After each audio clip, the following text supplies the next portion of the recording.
Assalamualaikum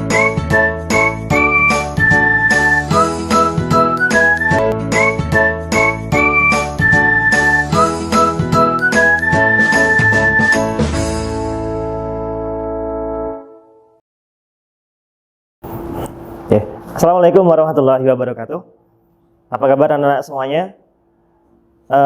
Kali ini kita bertemu dengan Pak Sam ya untuk ekstra tapak suci. Tapi sebelum kita mulai untuk ekstranya, kita tutorial dulu ya untuk pemakaian sabuknya ya, bagaimana cara memakai sabuk yang benar ya. Jadi nanti anak-anak semuanya ketika Anda latihan, coba nanti seragamnya dipakai di rumah komplit dengan sabuknya. Bagaimana cara memakai sabuk nanti kita praktekkan bersama. Baik, kita mulai ya cara pemakaian sabuknya.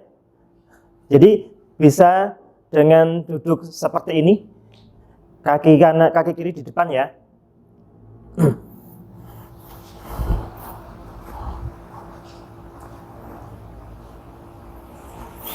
Yang panjang kita putar ke belakang, yang panjang di sebelah kanan kita putar ke belakang.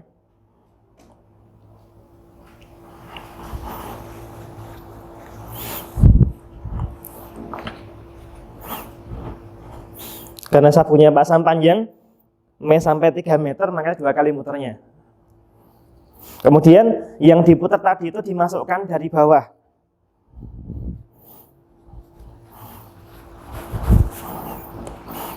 Sudah seperti ini. Kemudian biar nanti nampak rapi pemakaian sabuknya, bisa disamakan antara tadi ya, yang di bawah tadi sama yang diputar tadi ya, panjangnya biar nanti sama. Kalau tidak sama nanti bisa dikencangkan lagi, bisa digeser-geser yang diputar tadi biar sama panjangnya. Akhirnya yang di atas, yang tadi dimasukkan dari bawah di atas ini taruhkan di atasnya yang bawah tadi. Seperti ini, kemudian dimasukkan.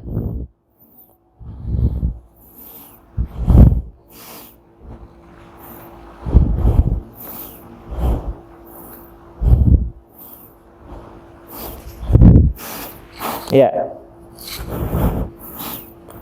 demikian untuk tutorial pemakaian sabuknya. Jadi kanan dan kiri bisa sama panjangnya ya. Seperti ini ya, kita mulai untuk tradisi tapak suci ya. Tapi sebelumnya Pak Sam akan memperkenalkan dulu tentang bagaimana posisi siap di tapak suci ya. Kemudian cara berdoanya seperti apa, cara duduk seperti apa, kita praktekkan. Oke, yang pertama tentang posisi siap di tapak suci, itu kakinya rapat seperti ketika di HW, kemudian tangannya rapat di samping badan. Ya, kalau di HW tangannya mengepal ya, tapi kalau di tapak suci tangannya rapat, tangannya membuka lurus di samping badan semuanya. Seperti ini sikap siap di tapak suci. Kemudian ada aba-aba sikap tapak suci. Gerak. Ketika ada aba-aba sikap tapak suci, kaki kanan geser ke samping badan, samping kanan ya. Kemudian tangan semua disilangkan di depan dada. Posisi tangan yang jauh dengan dada adalah tangan kiri. Kemudian turunkan. Ya, ini sikap tapak suci. Pak Sam ulangi. Siap, gerak. Siap, kakinya rapat, tangannya berada di samping badan. Sikap tapak suci. Gerak, 1. Ingat, kaki kanan yang digeser. 2, tangan turunkan di samping badan. Ini sikap tapak suci ya. Kemudian kita lanjutkan di sikap hormat tapak suci. Hormat tapak suci, gerak. Tapi aba-abanya bukan hormat tapak suci ya, langsung hormat gerak gitu ya. Hormat, gerak. 1, tangan kanan menghadap ke depan, telapak tangannya, kemudian tangan kiri di bawahnya, menghadap ke bawah. Ini adalah hormat di tapak suci. Tegap, gerak. 1, silangkan di depan. 2, turunkan. Ulangi dari depan. Siap, gerak. Siap. Ingat ya, yang selalu digeser adalah kaki kanan. Sikap tapak suci. Gerak, 1, 2. Hormat, gerak, 1, 2. Tegap, gerak, 1, 2. Seperti itu ya, anak-anak semuanya ya. Kemudian ketika hendak doa, Kalau di tapak suci adatnya adalah dengan duduk. Bagaimana cara duduknya? Nah, cara duduk di tapak suci, sikap duduk sempurna. Gerak, ya aba-abanya itu ya, sikap duduk sempurna. Gerak, kaki kanan mundur ke belakang. 1, 2. Ingat, badan harus tegap ya, jangan bungkuk ya. 2, 3, 4. Tangan berada di atas paha. Badan tegap, ketika berdoa, tundukkan kepala. Doanya sama seperti ketika anak-anak mau belajar sekolah itu. Raditu billahi robba.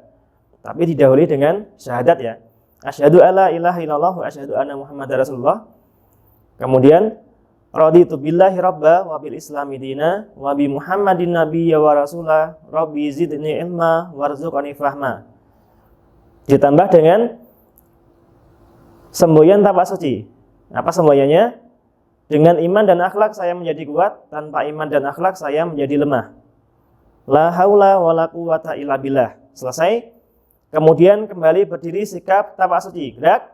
Ingat, kalau berdiri kaki kiri dulu yang diangkat. 1.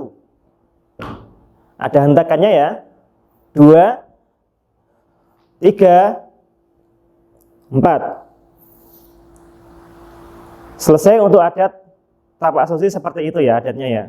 Jadi ketika duduk sampai berdiri. Jadi untuk berdoa sebelum kita mulai latihan, berdoanya seperti itu. Masa mulai dari depan ya. Dari posisi siap. Siap, gerak, kakinya rapat, tangan di samping badan. Dengan jari-jari lurus. Sikap tapak suci, gerak. 1, 2. Hormat, gerak. 1, 2. Tegap, gerak. 1, 2. Sikap duduk sempurna. Gerak. 1.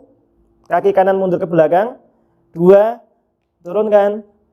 3. Kaki kiri mundur ke belakang. Duduk. Duduk simpuh ya. Duduk simpuh. Tangannya berada di atas paha. Kemudian berdoa. Seperti tadi ya. Seperti ketika mau berdoa belajar ya. Selesai. Kemudian berdiri. Kembali berdiri, sikap tapak suci. Gerak. 1, 2, 3, 4. Ya demikian ya untuk adat di tapak suci ya, tradisinya seperti itu. Nah setelah ini kemudian kita akan mengenal tentang kuda-kuda. Nah berarti kalau di tapak suci, kalau pencaksilat bela diri itu yang utama adalah kuda-kudanya. Kuda-kuda harus kuat. Bagaimana biar kuda-kuda kita bisa kuat? Kita coba ya. Dari sikap siap. Sikap tapak suci, gerak. 1, 2. Ya, kalau di tapak suci ada namanya kuda-kuda sebaris sehadap. Kalau dulu zaman Pak Sam dulu ketika masih ikut pertama ketika masih SMP namanya kuda-kuda tengah. Ya, tapi sekarang diganti nama menjadi kuda-kuda sebaris sehadap. Kuda-kuda sebaris sehadap. Gerak. 1, ingat kaki rapat dulu, hitungan 1. Tangan disilangkan di depan. 2, kakinya dibuka lagi ke kanan lebar, agak lebar ya, lebih lebar dari yang pertama tadi ketika sikap apa tadi? Sikap tapak suci ya. Kemudian tangan ditaruh di bawah ketiak. Bukan di samping pinggang tapi di bawah ketiak. Kalau dulu emang betul ketika kuda-kuda tengah atau kuda-kuda sebaris sehadap itu kepalan tangan itu berada di samping pinggang. Tapi untuk sekarang posisi tangan berada di bawah ketiak seperti ini. Badan tegap, tidak boleh condong seperti ini, ya. Badan tetap tegap menghadap ke depan. Nah, kemudian bagaimana untuk mengetahui kalau kuda-kuda kita bisa kuat?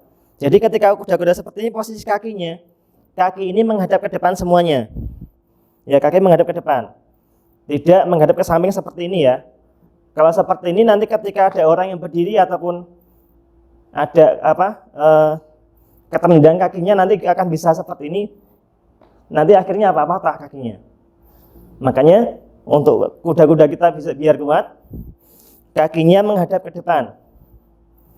Nah kalau seperti ini nanti kalau ada orang yang naik di samping kanan, samping kiri, kita nggak akan jatuh. Ya, kemudian posisi tangan tadi mengepal berada di bawah ketiak. Kemudian sikunya itu lurus ke belakang, bukan ke samping, tapi lurus ke belakang. Nah, kembali sikap tapak suci, gerak 1, 2. Oke, seperti itu ya untuk kuda-kuda. Jadi biar kuat tadi bagaimana kuncinya, kaki ketika kuda-kuda harus menghadap ke depan semuanya, jangan menghadap ke samping kanan kiri. Itu kemudian tangan berada di bawah ketiak. Nah, sekarang cara mengepal yang betul biar nanti ketika mukul orang itu bisa sakit. Itu tangan diluruskan di depan, ya, kemudian dilipat perluas. Baru ibu jari mengunci di bawah. Ya, seperti ini ya. Ini cara mengepal yang benar. Lah, anak-anak misal sebelum ini ya, ketika ngepal kan cuma gini tok. Cuma langsung ngepal gini untuk mukul. Lah, padahal di dalamnya ini kosong. Lah, di dalam ini kosong, tidak berisi ya. Berbeda dengan ketika jari kita itu ditekuk perluas. Ini akan lebih kencang lagi. Kemudian yang digunakan untuk mukul adalah dua mata tangan. Ini ya, dua mata tangan ini ya, bukan yang bawah tapi yang di atas. Di jari telunjuk sama jari tengahnya. Bukan yang jari manis sama jari kelingking ya. Tapi dua-dua ini tak. Lurus depan. Oke, paham? Ya, Pak Sam akan memperkenalkan satu pukulan di tapak suci. Namanya adalah pukulan katak melempar tubuh. Apa? Pukulan katak melempar tubuh. Ya. Dari posisi siap. Siap, gerak. Sikap tapak suci, gerak. Kuda-kuda sebaris hadap, gerak. Pukulan katak melempar tubuh. 1, 2, 1, 2, 1, 2. Ya, jadi ketika mukul itu jangan sampai badan ikut maju ke depan seperti ini. Ya, jangan seperti ini ya. Ini contoh yang salah. Tapi badan tetap tegap diam di tempat. 1, 2, 1, 2. Dan juga yang perlu diingat ketika mukul lintasannya, jadi tidak langsung dari belakang maju ke depan langsung gini. Ya. Kalau mukul seperti ini tidak ada rasanya, nggak sakit ketika mukul seperti ini. Tapi bagaimana caranya? Maju ketika tidak mau lurus, tangannya baru diputar. Ya. 1, 2. 1, 2. Nah, dengan putaran tangan ini yang akan bisa membuat sakit ketika dipukul. Oke, Pak Sam akan contohkan ya yang gerakan cepat. Ya. Pukulan katak melempar tubuh. 1, 2, 1, 2, 1, 2. Kembali sikap tapak suci, gerak. 1, 2. Bagaimana anak semuanya? Sudah paham ya? Bagaimana cara mukul yang benar? Kemudian cara mengepal tangannya. Jadi cara mengepal tadi kita tekuk perluas. Kemudian ibu jari mengunci di bawah. Ibu jari jangan ditaruh di bawahnya seperti ini, ataupun malah keluar. Ini adalah cara mengepal yang salah juga. Ya, apalagi di dalamnya. Ibu jari kok digenggam. Ini juga cara menggenggam yang salah. Jadi, pasang ulangi. Coba ditekuk perluas tangannya. Ibu jari mengunci. Nah, nanti lurus seperti ini. Jangan ini ya. Tapi lurus. Kalau dilihat mata itu bisa lurus di atasnya. Gitu ya, anak-anak semuanya. Satu lagi. Tadi sudah kita mengenal tentang pukulan. Tadi namanya adalah pukulan katak melempar tubuh. Satu tangisan saja ya. satu tangkisan yang namanya Raja Wali membuka sayap. Nah, kalau di tapak suci itu nama jurusnya memakai nama hewan. Ada 8 ya, semua memakai nama hewan semuanya. Ada merpati, ada harimau, ada Raja Wali, ada kerbau, dan sebagainya. Ada 8 jurus ya. Jadi Pak Sam akan mengajarkan pada anak semuanya adalah Raja Wali membuka sayap, yaitu tangannya mengepal seperti tadi. Lintasannya adalah memutar melindungi badan kita dari bawah ya, 1, 2, 3, 1, 2, 3, 1, 2, 3. Ingat, berhentinya jangan di depan. Maksudnya di depan apa? Di depan bahu kita, tapi dilebihkan sedikit. Biar apa? Nanti ketika mukul, namanya pukulan sama tangkisan itu kadang lebih kuat ya pukulannya ya. Ketika berhenti di depan bahu seperti ini, bisa jadi nanti akan lurus kena kita malah. Makanya harus dilebihkan sedikit. Lebih keluar ya, maksudnya keluar dari badan kita. Kita praktekkan. Raja Wali membuka sayap. Dari sikap siap sama nanti sampai ke kuda-kuda baru kita praktek tangkisannya. Sikap tapak suci gerak 1, 2.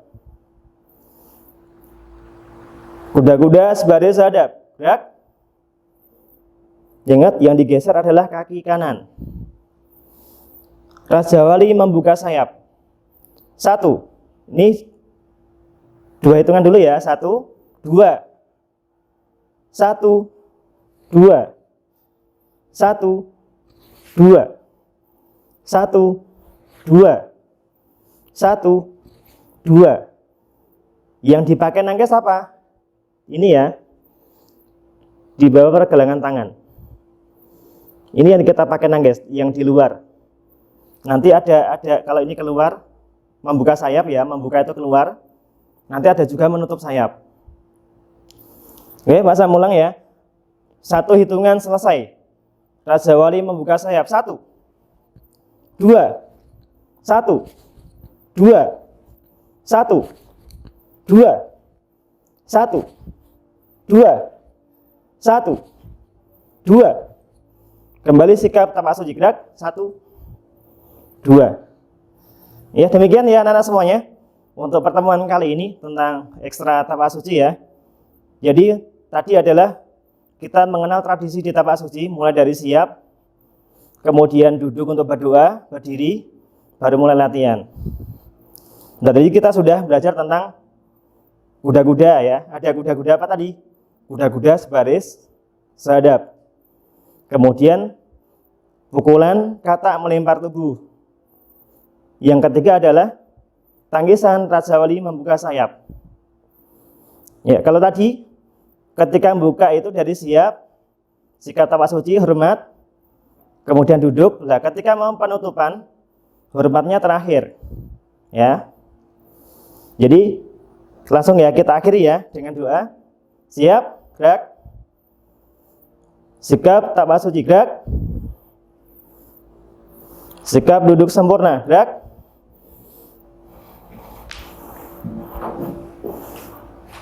Berdoa. Doanya sama seperti ketika anak-anak selesai belajar. Allahumma arinal haqqa haqqa warzuqna tiba'ah wa arinal batila batila warzuqna ijtinabah. Selesai itu ya. Kemudian berdiri. Kembali berdiri, sikap tapak suci, gerak. 1. Hormat, gerak. Hormat seperti tadi ya. Tangan kanan menghadap ke depan, telapak tangannya, kemudian tangan kiri menghadap ke bawah. Tegap, gerak. Selesai. Baik, anak-anak semuanya, demikian untuk ekstra tapak suci pada pertemuan kali ini. Kita akhiri. Assalamualaikum warahmatullahi wabarakatuh. SD Muhammadiyah Keraton Utara, cerdas, kreatif, berakhlak mulia.